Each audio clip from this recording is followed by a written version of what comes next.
bomboş olsa bana yer kalmaz.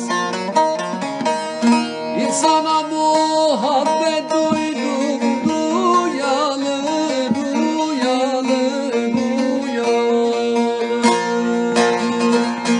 Adama muhabbet duydum duyalı, duyalı, duyalı.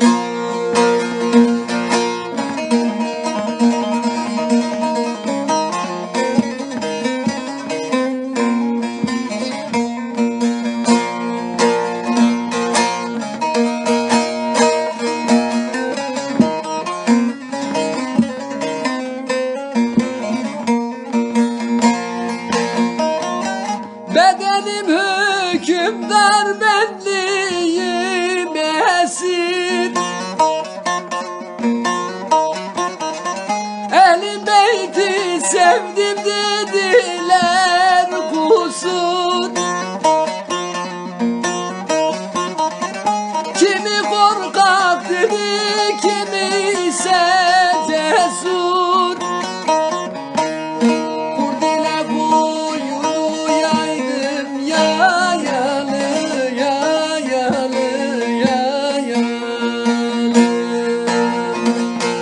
Kurd ile kuyunu yaydım yayalı, yayalı, yayalı.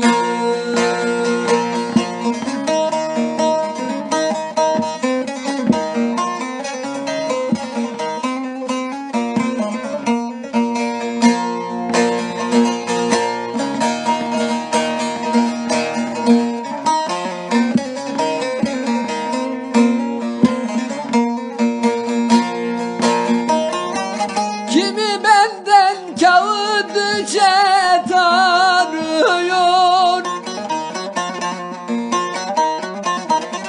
hal bilmeyen